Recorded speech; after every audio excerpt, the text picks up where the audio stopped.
Hello and welcome everyone! I'm genuinely surprised that my video on the $300 HP gaming computer has received so many views within such a short period of time. Several of you have expressed in the comments that I should test out some games to see just how well this Wal-Mart special handles them. Full disclosure, I only have a 60Hz 1080p monitor, and some of these games had to be installed on a mechanical hard drive. Also, these games were tested with 16 gigs of RAM, rather than the stock 8 gigabytes, so your mileage may vary. Without further ado, let's jump into some benchmarks. The first and most requested game was Apex Legends. Installed on the internal SSD, the computer had no issues maintaining a locked 60 FPS on max settings, except for the textures being bumped down to 4 gigabytes of memory. If you have a high refresh rate display, you can expect around 100 FPS on average at 1080p, 76 FPS at 1440p, and 45 FPS at 2160p. The only issues I encountered were due to playing via Wi-Fi. Taking advantage of the gigabit Ethernet port would certainly give you a competitive edge and less latency while playing online. Since people still apparently play Fortnite in 2020, I installed it on the SSD as well. To my surprise, I had no issues playing on ultra settings while maintaining an average of over 100 FPS. Bumping the resolution up to 1440p should still net you around 85 FPS, which further proves just what a powerhouse the HP Pavilion 690 can be. Once again, I was on Wi-Fi, so I had random bouts of lag, but the performance was buttery smooth, and I'm impressed enough that I am seriously considering a 2K 144Hz monitor just so that I can take advantage of what this baby can do.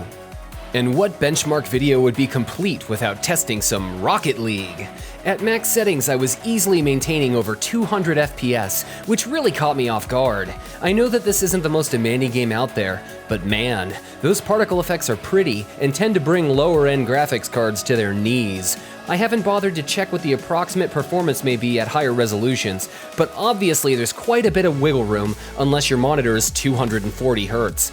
Needless to say, this computer is the perfect way to experience a ball-smacking good time.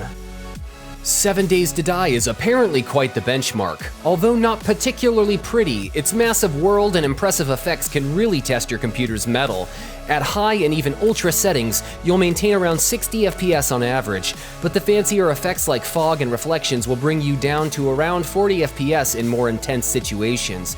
I suggest playing on high and playing around with some of the settings until you find a sweet spot. Regardless, there are minimal compromises being made, and you can totally experience this crafting survival horror game the way the creators have intended. Last on our list is Grand Theft Auto 5. Being that this game came out several years ago, it's no surprise that a locked 60 FPS on very high settings is easy to achieve. I had a couple of slight hiccups due to running on a mechanical hard drive, but the experience as a whole was much better than I could have anticipated. At 1440p, you can expect around 65 FPS on average, and as mentioned previously, you should definitely hardwire your connection if you're planning on playing online. But fleeing from the cops and hunting down pedestrians will be a beautiful experience as any on a $300 Walmart clearance special. That's about all we have time for in this video. Are there any other games you'd like to see me test out? Be sure to let me know in the comments below. If you've enjoyed this video, consider liking or subscribing to show some support. Thank you oh so much for tuning in, and I'll see you next time.